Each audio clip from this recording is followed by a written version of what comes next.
finalen næste gang er omkring, vi skal lidt tilbage til ABC igen, fordi vi skal have styr på, hvor præcis man samler, altså med hvilken hastighed, hvor mange samles per sekund. Så bliver man nødt til at have hardwaren til at styre det, og ikke kalde en eller anden funktioner på et eller andet tilfældigt tidspunkt, eller ikke tilfældigt, men hvor det ligger og venter i en uendelig løb. Vi vil også gerne kunne, og det har jeg så ikke med her, vi vil også gerne kunne styre det med grænserne. Det er sådan en anden ting med uarten. Men vi har behov for at genbruge vores timer til at styre ABC med, og ABC kan sættes op på en særlig måde, der hedder autotrigger, hvor der så stadigvæk indgår en timer. Så altså, vi har behov for at have en firkantgenerator, der med passende hastighed siger, nu må du godt starte. Og når det så er sagt, så bliver man også nødt til at have tilbagemelding fra ADC-konverteren, når den er færdig med en sample. Så der er ikke meget gevinst ved at sige, okay, nu må du tage en sample med en timer op, og så kalde en eller anden funktion, hvor man ligger og venter på, at der er en sample klar. Vi vil have ADC til at melde tilbage via den drop. Nu er jeg færdig. Nu har jeg en sample. Fordi så kommer det til at køre helt, hvad skal man sige, præcis som en timer nu kan sættes op til at køre. Altså, fordi det er jo en tællerstyre ved hjælp af en klokke. Så det er sådan en, en professionalisering af det, så det bliver gjort optimalt, så man kan skrive, hvad sample-raten er, hvis det er et produkt, man skulle sælge. Og ikke skrive et eller andet, som man ikke rigtig ved, om faktisk er reelt eller ej. Så vi bliver nødt til at have kigget tilbage på ADC'en og have repeteret vores timer, compare match faktisk, fordi compare match kan bruges på en timer til at sætte ADC'en i gang, uden at vi skal kalde en funktion med getting sample og sådan noget. Så det kører bag facaden. Det giver jo så anledning til, når vi så har fået et resultat, så skal vi have skudt det ind i output compare match register af, eller hvad det nu er, vi bruger til at styre EVM med, så kan vi dreje på parameter, eller sætter lysniveauet op, eller hvad hedder det. Fotomodstanden op i en spændingsdeler, og så holder hånden over, så kan vi se, at lyset i lysniveauet, vi har sat til EVM i udgang.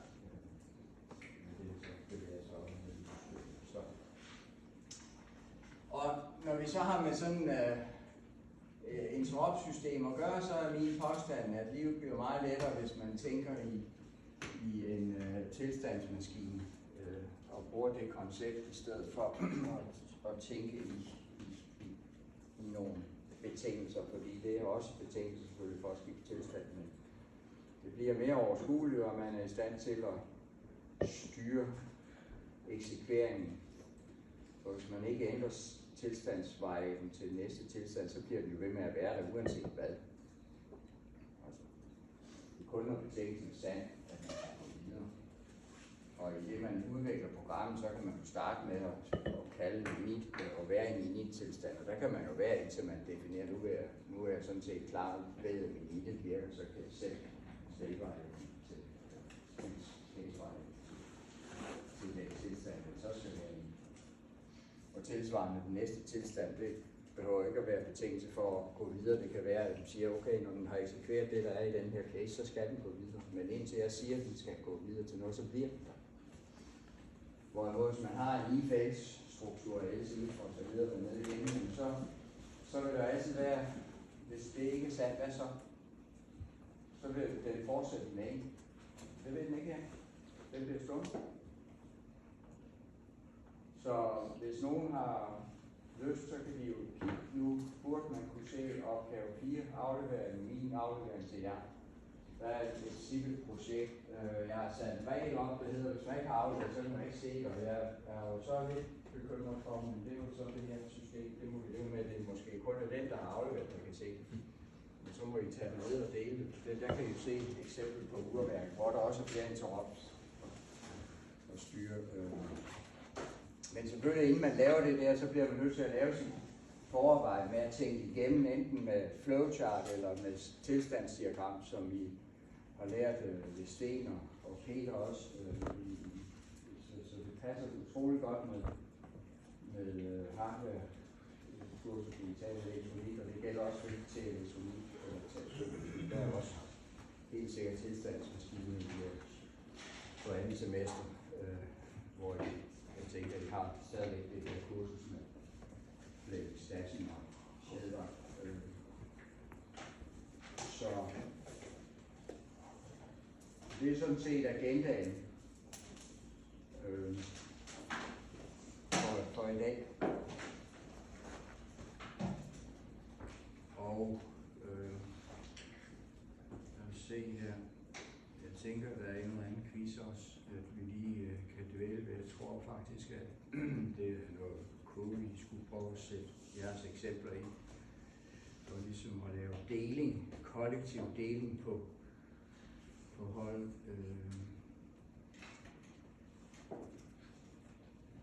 Så kan man jo se variationen, måske hvis der er en variation. Altså problemet med alt det her er jo, at der ikke er så meget variation, fordi en hardware-ting har en kreds har de ben, de har, og register har de bit, de nu har. Så man kan ikke sådan sætte det op på 110 forskellige måder, men man kan gøre det på flere forskellige abstraktioner, kan man sige. Det er sådan set, hvis man er et kreativt menneske, så vil man nok synes, at det her er lidt pain in the ass at lave programmering på det her niveau, fordi at der er ikke nogen frihedsgrad. Man skal læse nogle detaljer, og så skal man oversætte det til kode, og så er det sådan set det. Men for os, der godt kan lide sådan halvtrykke eller heltrykke rammer, så er det jo fantastisk.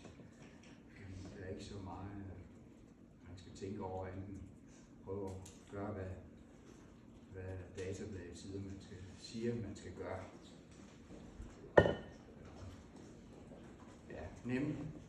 Skriv initialiseringskoden til en fasekorrekt PWM-mode med timer 0. Altså nu har jeg valgt timer 0, det kan også være timer 1, 2 eller 3 eller 4 eller 5. Det er i princippet det samme. Nøjagtigt det samme.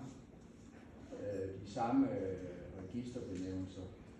Og 0 og 2 er 8 bit, og det betyder jo, at den kan tælle til 255 timeren derinde.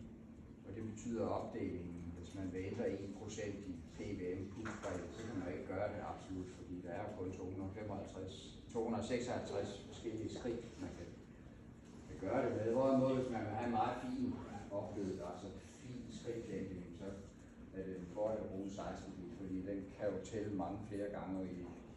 Vi har jo for hver tælling en sammenligning med samlingsregister. Det er derfor, at den granulering eller opløsning af den her er meget finere, fordi der er mange flere skridt. Men det er jo lige godt, for principperne er de samme. Og som jeg siger, det er ligegyldigt, om det er den her, eller det er en PIC, eller det er en Texas Instrument. Det er nøjagtigt de samme principper i at sætte det op. Der er altid nogle kontrolregister, man skal have konfigureret, og ofte har man så hjulpet brugeren ved at tilbyde et bibliotek, der tager hånd om det, og det, hvis nogen laver Arduino-programmering, så har de jo gjort det. Og det må man, så må man sige, jeg tror så på, at de har gjort det optimalt. Ja, det ved man så ikke, så må man grave ned i biblioteket og prøve at forstå, hvad der er sket. Og ellers så kan man ikke forsvare sit produkt. Så det er en af ulemperne ved Arduino, det er jo, at nogen har lavet det. Og det er lavet til hobbyfolk, men det bliver brugt på godt og ondt i produkter. Det er fantastisk til prototype, fordi man kan proof of concept meget hurtigt, men hvis man skal stå indenfor, om det er lavet forsvarligt, om det er sikkerhedsmæssigt, at alle tilfælde er håndteret, ja, så må man ned og kigge, ellers kan man ikke sætte det på. Og det er typisk sådan nogle små start-up virksomheder, der bruger Arduino til at lave prototyper. Det er jo meget forståeligt, fordi så kan man komme hurtigt ud og vise kunderne, her der er noget, der virker. Og det er så små styktal, og kunden siger, at det virker, som jeg vil have det, og så siger han, fint nok, så leverer vi det. Skal vi ikke høre det? Nej, og så får man sit honorar fuldt udbetalt. Og hvis det ikke virker, så shit happens, så har man jo så et problem. Nå, det var en lang søforklaring, eller et forsøg på at argumentere for, hvorfor det her nytter, og hvorfor at det ikke bare er Arduino. Nå, PWM0 init phase correct. Det, vi kan jo vælge den første. Giver det mening at have en funktionsnavn, der siger det, og ikke noget andet? Ja, det er jo helt præcist. Hvorimod hvis man sagde init PWM, hvad er det så? Ved man så, hvad timer er? Så hvad, hvis allerede i, hvad skal man sige, hjælpe sine kollegaer, man arbejder sammen med i firmaet, med at give det nogle såkaldt sigende navne, så det er til at læse. Så kan chefen også forstå det, selvom han er uddannet på CBS, eller hun er uddannet på CBS. Så kan man stadigvæk læse. Det er jo sådan set fantastisk. Om 10-20 år, så kan man stadigvæk læse det og forstå det, selvom man har gældt alle detaljer. Så det er sådan en generel ting, men det kommer jo med erfaringen. Og så er der typisk standarder i firmaer også selvfølgelig. Man har sin egen rammeværk, man udvikler efter og siger, at funktioner skal have sådan et navn i den type her, den her, fordi så er det ligesom i firmaet enige om, det er den benævnelse. Ja. Vi har i denne her opsætning behov for at konsultere med 2 timer, kontrol, timer counter, står der. Timer counter kontrol register 0A. Hvis det var 1, så står der et 1-tal her, og det 2, så står der 2. Så har man fat i en fysisk enhed, timer 0, og det er A. Og A regulerer i det her tilfælde vores måde, at signalet kommer ud på den fysiske pin. Og apropos min demo sidste gang, hvor jeg ikke fik noget ud, så har jeg i hvert fald i demoen der glemt, at jeg skal selv aktivere en udgang. Så nu får vi lige repeteret, hvordan sætter vi en port op, så den sætter noget ud. Og der er man nødt til at kigge i databladet og finde ud af, hvordan det fysisk hænger sammen. Og vi kan jo lige ved fælles hjælp. I må gerne åbne det der mega datablad der, fordi vi kan lige tjekke, om det her så er rigtigt. Og så er waveform generation mode. Og der er den her tabel, at man så kigger i. Der er en data på fra 0 og slår op, og så siger man, hvad er det for en type PWM vi vil have. Vi vil have den der, og så vælger jeg og sætter et eller flere bit op, til at jeg så får den måde. Og så er der så med hastigheden, hvor hurtigt skal den tælle op til at ramme samlingsværdien eller ej, men det er jo noget med frekvensen. Fordi hver gang den rammer samlingsværdien, så topper den udgang. Så hvis den tæller hurtigt op, så er prisskalaen lille, og hvis den tæller langsomt op, så er prisskalaen stor. Og så bliver frekvensen også langsomt. Og der er der selvfølgelig nogle overvejelser, at man sætter den op, hvad skal vi drive med det. Og hvis det er en elektromagnetisk komponent, hvor at det ikke er muret ordentligt inde, kan man sige, i epoxy eller alt muligt andet skidt, så vil man kunne høre spolen vibrere med frekvensen, hvis man vælger det inden for det hørbare område. Og øret er mest følsom ved 1 kHz, så det er den værste frekvens, man kan vælge. Så vil man kunne høre motoren eller aktuatoren simpelthen spille en lyd. Og den vil lyde hele tiden. Det er især unge selvfølgelig, også ældre, de har mistet noget af den der hørelse. Vi er stadigvæk mest følsomme der. Og så bliver det jo så gradvist bedre med højere frekvens. Så man skal op over 10-15 kHz typisk, hvis man vil undgå at have genere omgivelser, hvis det er en motor eller en aktuator. Men så er der også, og det er et kapitel i sig selv, som Niels Ebbe eller andre, der underviser i elektrofysik, kan gøre mere rede for, hvor godt er det konstrueret elektromekanisk påvirkninger. Fordi i sidste ende er en spole ikke bare en spole, det bliver et RCL-lyd på et eller andet tidspunkt, og så, hvis man så putter en frekvens ind på et passende tidspunkt, så sker det, går det måske et selvsving, så der er nogle gain, som man hører rigtigt. Så det er ikke, det er, når man skal lave noget professionelt, så skal man dyrke databladet for den ting, man skal styre sig for at finde ud af, hvad er det mest hensigtsmæssigt for det. Og hvis det ikke er oplyst, så må man prøve at spørge leverandøren af motoren. Det var en forklaring på, hvorfor den her parameter med prisskaleren er vigtig. Og her er det jo et eksempel, hvor så sætter man det op, så det passer.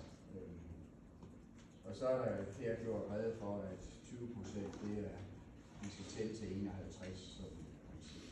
Og der har jeg jo så lavet det her regneark om, som vi kan sætte ind i. Og det næste hernede er, kan I se, det er samme. Det eneste er her, der står så 102. Så det er jo så et spørgsmål om, hvad det giver anledning til. Og den næste ser lige sådan ud. Der er der valgt 51 igen udefra. Og her har man lavet sådan en kalkulation, og det er fint nok. Det giver så stadigvæk de der 51. Så er der her en fasekorrekt, hvor det så er blevet til VGM01. Nu tror jeg, vi åbner den der manual. Hvad siger jeg til det? Fordi det er den, der har. Det er jo ikke meningen, vi skal huske alle de her ting, men det er meningen, vi skal vide, hvor vi kan finde oplysninger, og så slå op selvfølgelig. Så vi skal over i timer 0 her, og så skal vi have fundet den der tabel med notes, så vi bladrer bare hernede. Der er de der kombit, dem kan vi lige vende tilbage til. Hvor er den tilbage her? Den er her. Timer 0 kan ikke lave fase-frekvenskorrekt, den kan lave fasekorrekt. Og der er jo så to, kan I se her. Men der er så netop det, vi så på sidste gang også, at maksværdien, den kan være sat ind i hardwaren eller i konfigureringen, uden vi kan ændre på den. Og det er jo så der, hvor man sætter det der VGM0-bit. Og så desværre her mangler der ligesom et 0 her foran, så der er 2 nuller her. Men hvis jeg så vælger den anden, så kan jeg ikke bruge den udgang, der hører til OCR af. Så har den topværdi. Og det kan være, hvis man undervejs har behov for at ændre maksværdi, så er det smart at vælge den 0, ellers er det jo ikke, er der ikke nogen grund til det. Så man kan sige, i den her løsning, hvor der var VGM 1.0, så falder det ved siden af, fordi det må være det bit, der er her. Ellers er det fordi, man har taget timer 1 og brugt. Det kan jo også være, det er det, der men 0.1 er ikke rigtigt. Så den her vil ikke give det rigtige. Nå, men det var modebit, når de er i A, påstår de, dem der har lavet de her løsninger. Det bliver vi jo så nødt til at kontrollere også. Og der må vi jo så bladre her, til vi finder et eller andet, der har med kom. Og der er noget, der hedder kom her, der hedder fasekorrekt PWM mode. Og der kan man sætte kom 0 B1. Og så er det igen et spørgsmål, hvordan man vil starte op. Man kan sige, at første gang man rammer sammenligningsværdien, der kan man clear, og det her er B. Så hvis det nu var A, så skal jeg jo finde A. Nu kommer vi op i noget, der ligner A. Så det var, hvis jeg bruger sammenligningsregister B, så er jeg hernede. Så de der kom med bogstavindekset refererer direkte til, hvilket samlingsregister man bruger til at styre pulsbredden med. Så hvis vi nu går herop, så er der et eller andet, ikke? Fordi så har vi kan clear outputtet på A, eller vi kan sætte det ved første gang, og så næste gang topler det, så det kører sådan hver anden gang derude. Og det kan jeg jo, det ikke kan jo være lige så godt som det andet. Det har jeg ikke nogen mening om. Men fakta er, at der skal være et COM0A1 eller et tal på begge to. Så 0A1 skal helst være sat i det her kurve her. COM0A1 kan I se. For at få noget ud, og det er også hernede. Det gør ikke noget, man skriver dem efter hinanden.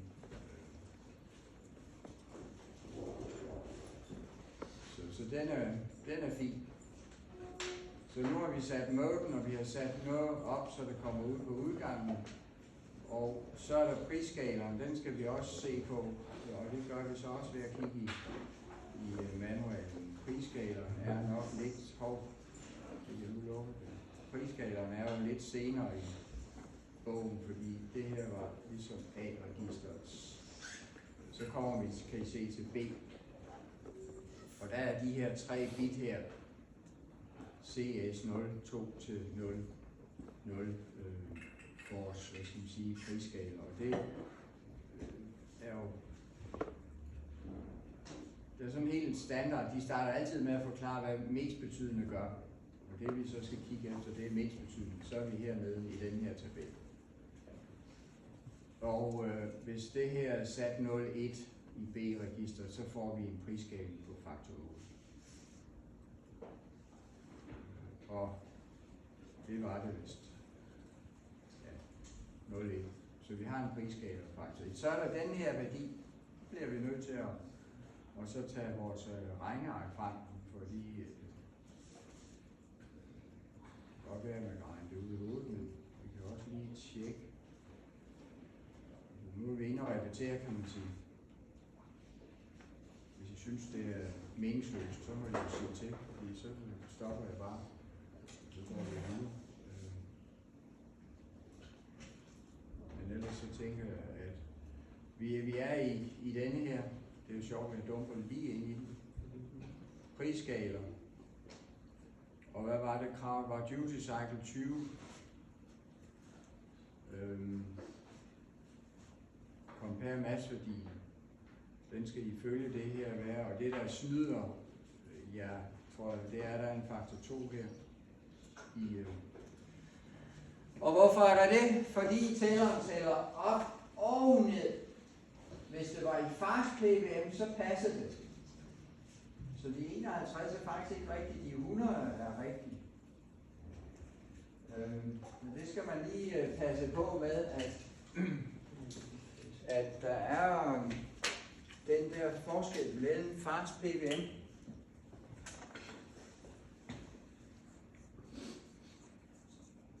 og det gælder i alle mikrocontroller. Det er ikke bare den her fast PWM. Der tælles op til max og tæller resetter. Altså går tilbage til 0. Og så kommer output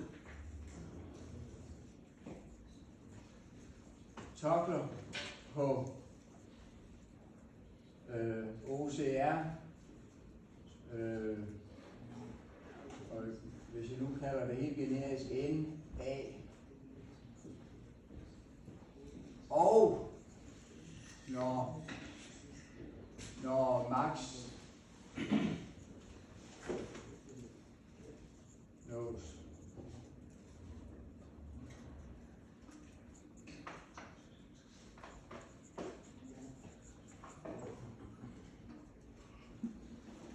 det er fast PWM.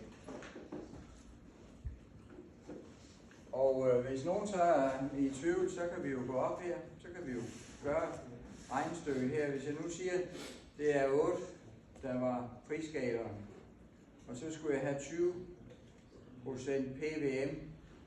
Hvis I kigger der, så står der 102 i compare-registret, og det er ved fast PWM. men det giver 40%. Så hvis jeg nu halverer den, som der stod i nogle af besvarelserne, så passer det, så er det 20%. Så man skal lige passe på. Så fasekorrekt. Og jeg kan godt skrive også skråstreg frekvens. PVM. Der tælles op til max. Det er også den, at vi kalder top. Og derefter tælles ned til 0. Så der er ikke noget med, at den resetter. Men den kører op, og så kører den ned. Kører op, kører ned. Og derfor er der den der faktor 2 inde i den her. Og dermed bliver OCR-værdien dobbelt så stor. Så 51 havde været rigtigt, hvis man ikke var i fast. Ja, hvis man var i fast mode, så var 51 rigtigt, men jeg har skrevet en fasekorrekt for at drille jer. Og det gælder også i faset frekvenskorrekt. Nej, det samme. Tælleren kører op, kører ned. Og så kører den op, og når den så rammer den første værdi her, så topper den udgangen. Så kører den op til toppen, så vender den tilbage. Når den så kører ned ad bakken, kører nedad, så rammer den jo igen samlingsværdien, så topper den igen udgangssignalen. Og så kører den så den igennem. Og hvis I kigger her på formen her, den her siger noget om frekvensen. Og hvis vi kigger hernede, så er det den samme PC.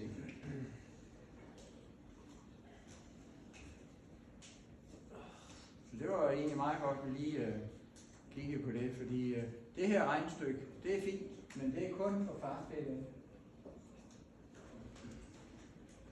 Så det er den her, der er rigtig i det her tilfælde.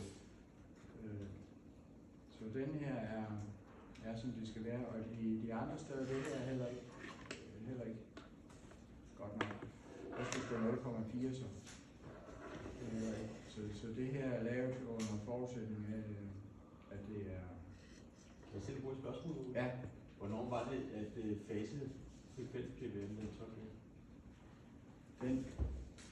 Den topper, ja det fik jeg ikke skrevet her, topper, når tæller er lige med OC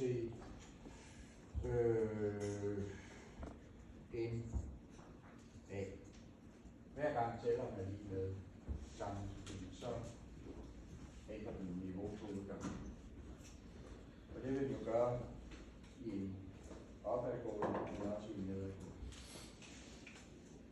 Og faktisk, der går den op, toppen, og så 0 til 0. Så der rammer den ikke nogen samlingsværdi på vej ned, men der topper man så på udgangen på toppen.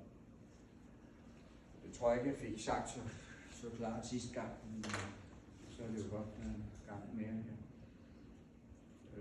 Nå jo, så vi har heller ikke tjekket, om det her er, her der siger man det er B, og heroppe i toppen der siger man det er D. Hvordan skal vi finde ud af det? Der må vi jo så tage fat i vores igen vores dokumentation. Nu er det fysiske produkt, at vi så skal tage fat i så det er det her. Det kan vi sikkert ikke se. Hvis vi så zoomer ind, så hjælper det lidt, ikke om. Nå, det var OC 0, vi ville have ud. Så jo, vi har dem alle her. OC1, OC1, OC1, det er timer 1. Og så kigger jeg her på 2, nej det er heller ikke det. 0. Hvor er der noget med 0 hen? Det kan være, der slet ikke er noget her. Jo, der er noget, der hedder 0. Der er et stykke øverst med den øverste af det. Der! Ups, det er sjovt. Den kunne så ikke være herinde i deres Så det skulle så være B7. Hvis vi tager den der datadataregister D6, det giver vist ikke. Det er lidt sjovt. Jo, jeg er nede i bunden. Der er ikke nogen D. Det giver ikke mening. Der vil ikke komme noget som helst ud. Der er slet ikke nogen D6 før ud. Men princippet var okay, men det er altså den her lysstiver, vi har her på bordet, den her, der bliver brugt på timer 0, men den bliver også brugt på samlingsregister 1C.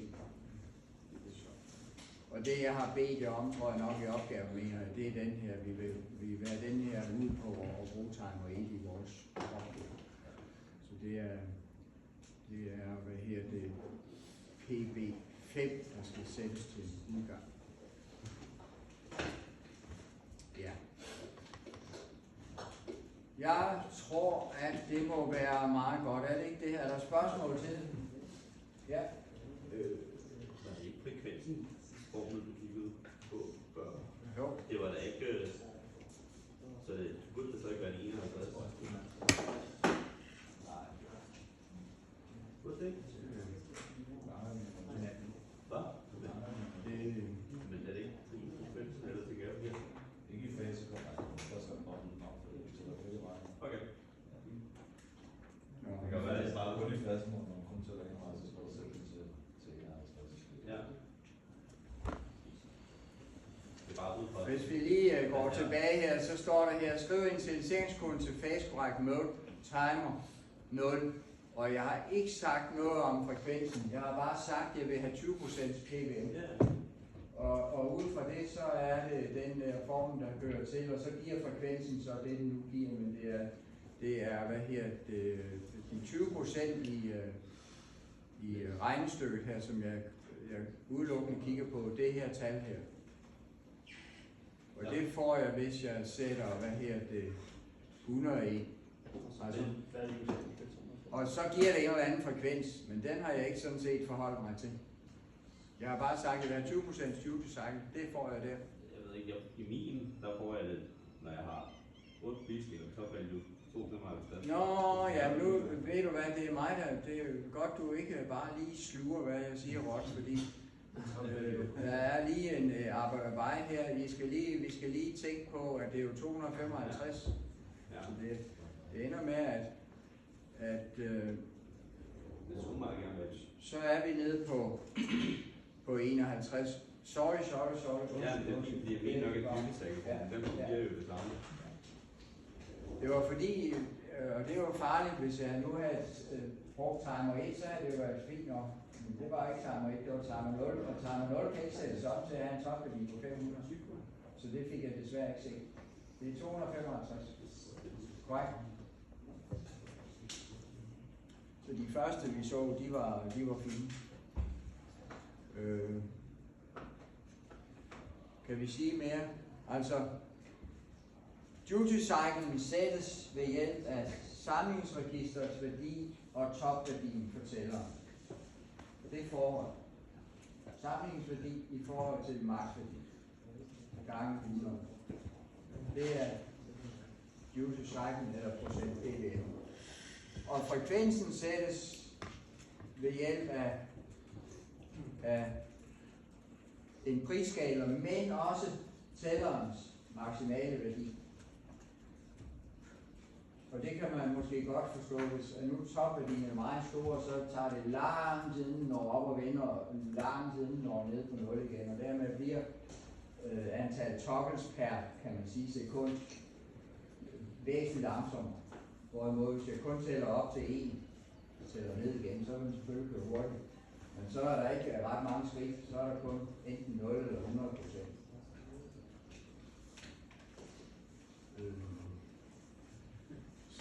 Så der er væsentligt større fleksibilitet med pulsbredderegulering, hvis man bruger en timer. Det er en 16-bit timer. Men man kan sagtens sætte opløsningen ned på en 16-bit, så den ikke er større end timer 0. Fordi så sætter man bare topværdien til 255. Men det betyder så, at kunne man lige så godt bruge en timer 0. Med mindre frekvensen så kan rammes bedre, hvis det er et krav. Ja, vi bruger forholdsvis meget tid på det her. Vi skal lige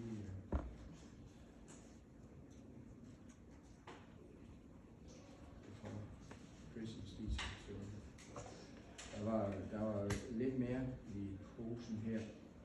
Så er det det der med, det er jo, så er vi tilbage til første semesterkursus, en repetition. Der er faktisk i den der e-bog et udmærket C-kapitel, hvis nogen vil have det i kort form, hvor de forskellige konstruktioner er nævnt. Og så her er der så lavet nogle eksempler. Altså vi kan lave vores egen type state T, og så kan vi initialisere de her, og så kan vi bruge symbolikkerne her inde i vores kode.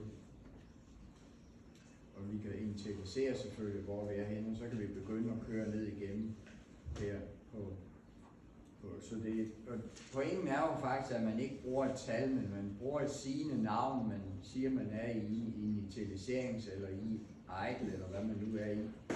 Igen så bliver det lettere at læse for andre, og det er lettere at vende tilbage til koden sidenhen.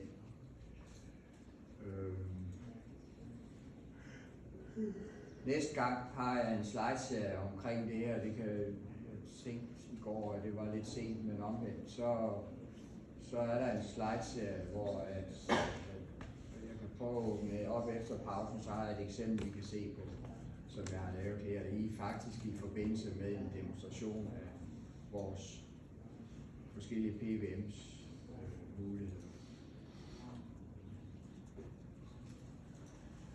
Det her forstår jeg ikke helt, men det er state flag i, hvor skifter man hen her. Men altså i initialisering kan man sagtens sætte et eller andet kode ind, hvad man jo typisk gør. Det her, det er mit eksempel, tror jeg. Fordi så har jeg har i mit eksempel lavet en uart, der styrer det, så når jeg på terminalen trykker et A, så får jeg fast PWM. Og hvis jeg trykker et B, får jeg fase korrekt PWM, og hvis jeg trykker et C, så får jeg fase frekvens korrekt. Og hvis jeg trykker et D, så får jeg fase korrekt PWM alternativ. Det er, hvor jeg bruger det der ICR-register som topregi. Så det her er faktisk min kode, og inde i de her kan I se, så kalder jeg for hver state, så kalder man, hvis det er sådan noget C eller højniveau, så kalder man typisk en funktion. Hvis det er i hardware, så sætter man en output. I programmering kalder man en funktion, eller flere funktioner, men typisk en funktion, og så gør funktionen et eller andet nogle variabler, og så går den videre til næste. Så det er faktisk, det er et kodeksempel, det kan godt være, at det ligger tilgængeligt, det gør det muligvis. Så det er også fint nok. Så vi kan sige, at det her er et eksempel på en. Og det jeg starter op med i mit eksempel, det er at clear det hele. Så jeg fuldstændig har ikke noget timer sat til overhovedet. Timeren kører ikke. Og så går jeg i gang med at aftaste min startflag. Og grunden til, at jeg har startflag her, det er, at det er for at vente på min og komme videre. Det er et eksempel på det, jeg sagde sidste gang med uret. Man kan lave sådan en lokal variabel, man siger, jeg vil ikke videre, inden jeg har noget at gå videre på. Når jeg så vil videre, så sætter jeg startflag til 0. Så når næste gang, hvis jeg kommer her, jamen så så bliver det jo falsk. Så hopper jeg udenom. Men ellers vil jeg være her, og så gør det her igennem en gang og skriver det her ud. Det er for at få det ud på terminalen. Vi er nødt til at hjælpe brugeren med, hvad skal jeg gøre for at få gang i systemet, og når det er sket, så skal jeg ikke gøre det flere gange. Og så går jeg så ind i min A, B, C og sætter op, og når jeg så eksekverer det, så er jeg hernede, så kalder jeg init-funktionen fast PWM. Og så kører timeren, og så kører jeg tilbage til listen, og listen det burde være denne her. Nej, hvor er den? Der er en eller anden listen. Der burde være en listen state her. Nå, men og så er der igen, man kan lave den her type. Nå, det tror jeg må være fint. Det var sådan for at sætte jer lidt i gang, kan man sige. Og det kan jo gøres på mange måder. Var der mere her? Ja, der var også lidt med portrepræsentation her til sidst.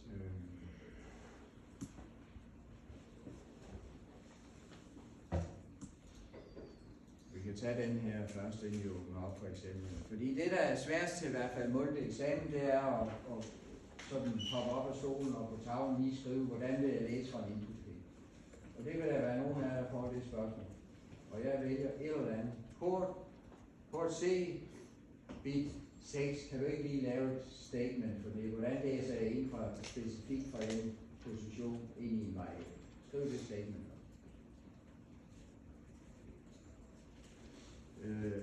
Så det må I gerne øve jer kraftigt på, fordi så bliver mine mundvige, de går sådan helt op til ørerne opad, og jeg siger, ja, det er rigtigt.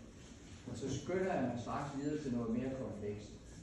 Og alternativt er, at vi bliver hængende i det i flere minutter, indtil jeg får svar, eller indtil jeg besender mig og siger, nej, der er ikke noget helt der, vi prøver noget andet. Kan du ikke skrive ud til en udgang? Og så siger jeg, at det er port F, bit 7. Så bliver man forvirret, fordi man er vant til den der standard PB7 eller sådan noget andet.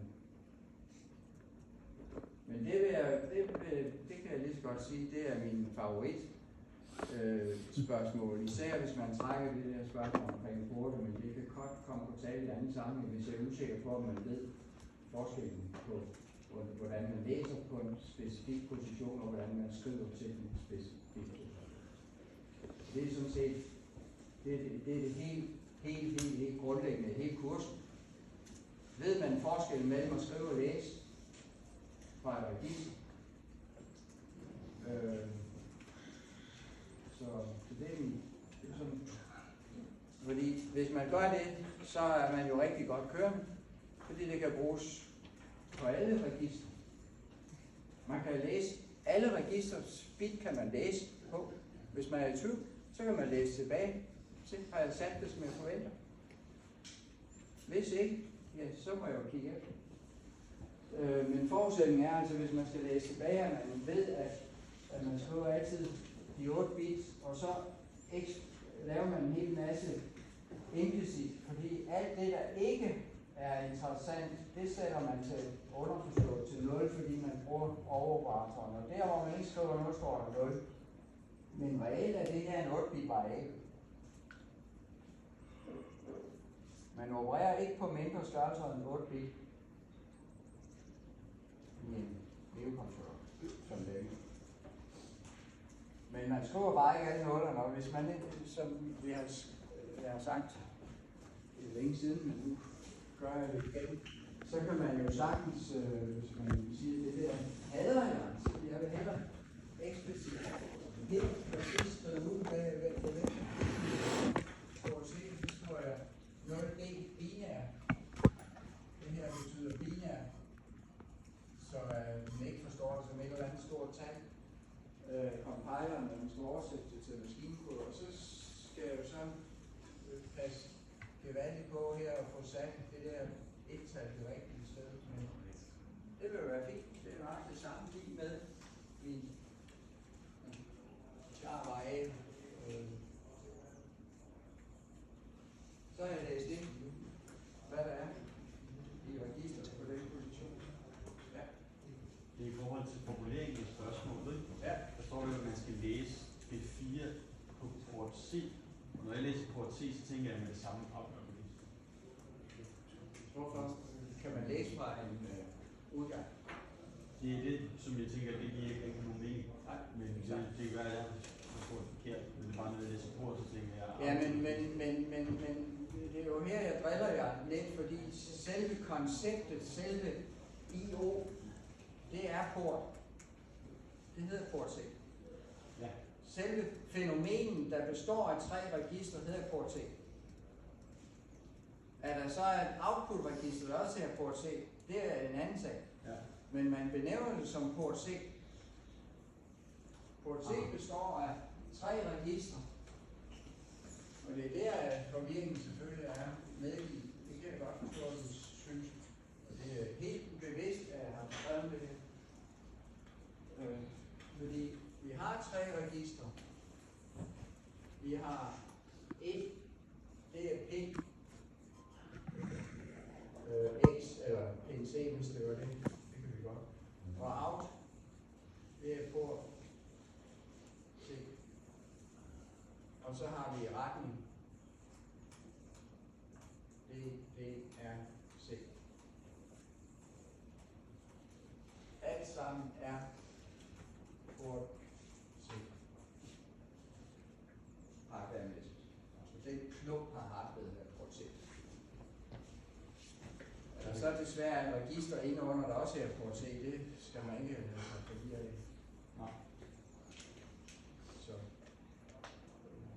det er en...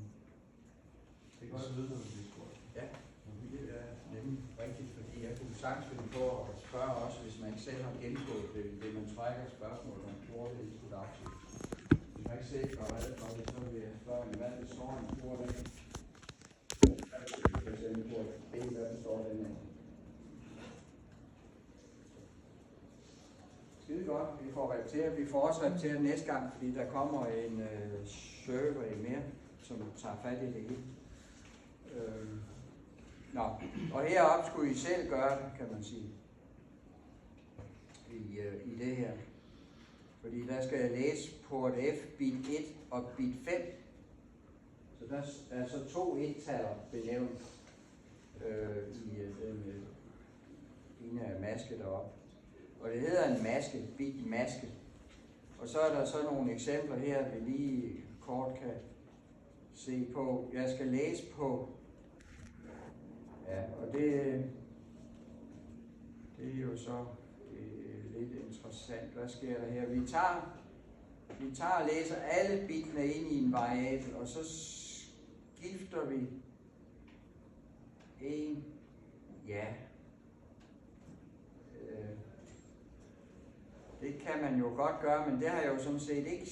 Jeg har bare bedt om, at man læser det ind som i en variabel. Jeg har ikke sådan set forholdt mig til, at jeg vil se, om det er sandt falsk, fordi her får jeg ligesom sat det hele ned på bit 0's plads.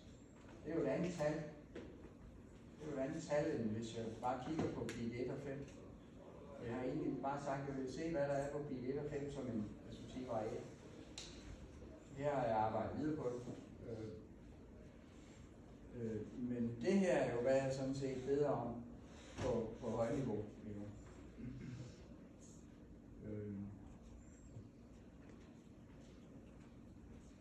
Og her er der så arbejdet videre med det, men det har jeg ikke. Jeg spørger egentlig bare efter det her. Så det skal ikke gøres så kompliceret, men det skal gøres specifikt. Jeg vil have det her i. Eller jeg vil have her, det her er skide godt, kan man sige, fordi der har vi det, der er deroppe, bare på 2 bit, ikke? Og vi tager simpelthen bitmasken 0b, og så siger position 5 og position 1. De 2 vil jeg kigge på. Og grunden til, at jeg bruger andet er jo, at 0 gange 0, eller 0 er og 0 er 0. Så jeg ligesom maskerer de andre ud. Det hedder også en maske.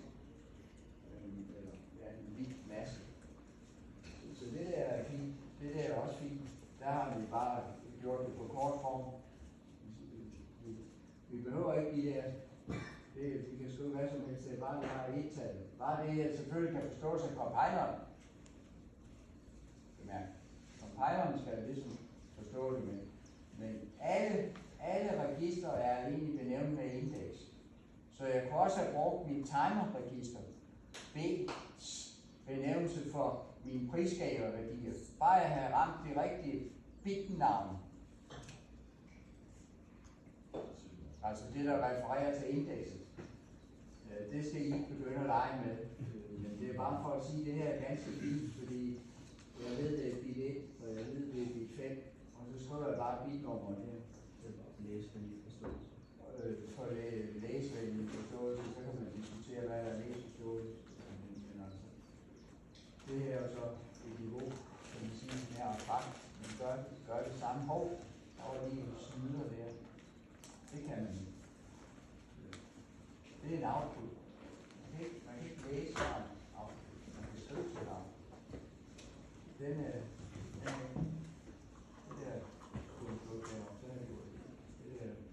er en anden måde at gøre det på, hvor det faktisk benævner, det har jeg vist jer, man skriver pdf.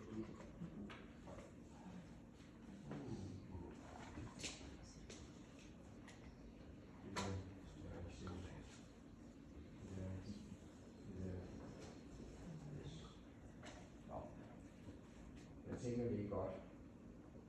Men træne det lige lidt. Det er meget godt at kunne. Det er meget godt at kunne. Og man har da mulighed for at træne det lidt. Jeg gør det i grupperne. Tag og brug lidt tid på de der spørgsmål inden. Prøv at træne det. Det er selvfølgelig snyd, kan man sige. Men det er det jo ikke. Alle eksamener går ud på at være forberedt. I princippet kan man sjofle helt semester, og så kan man læse op til eksamen på op og få 13. Nej, det kan man ikke længere. 12. Det kan man bare ikke her, fordi man skal aflevere noget undervejs. Shit happens. Men hvis det nu ikke var, at man sagde, det var frivilligt at aflevere, så kunne man i princippet bare holde sig fuldstændig i ro indtil ugen op til, og så kunne man sætte sig i bogen. Og så kunne man gå op, og så kunne man bestå. Men sådan er det jo med alle eksamener. Det ved I udmærket godt. I har lang erfaring. Fra også tidligere gymnasiet og studier, hvor I kommer fra. Det er ligesom man træner, når man skal spille kamp, så træner man også. Det er jo ikke snyd. Træner, og så møder man modstanderen. Det er også sensor og mig i modstanderen. Så nu giver vi en. Vi har altså ikke nogen dommer. Og det er sensor faktisk. Sensor er dommer. Men kampen er mellem mig og jer. Nej, jeg håber ikke, det er en kamp. Jeg håber et samarbejde om at finde ud af, hvor meget opfylder I af ressourcemålene, og hvor meget er udfordret for. Ja, det er en venskabskamp. Det er en finale på et godt langt. Nå. Vi fik brugt noget tid på at repetere brug af manual og bit og komme efter mig. Og det havde jeg sådan set ikke helt planlagt, men jeg tænkte, at når vi nu var i det, så var det egentlig meget godt. Og så har vi jo sådan set til gode at kigge lidt på det her med autotrigger. Og jeg tror, jeg vil prøve at finde min demo frem af ADC'en, og så vil vi simpelthen bare prøve at sætte det op. Og diskutere de to. Der er to muligheder for at få timeren til at køre, og så er der nogle slides med eksemplerne i også, som man så kan forlyste sig med selv, tænker jeg. Jeg ved ikke, hvad I siger til det. Alternativt er at gå slidesen igennem.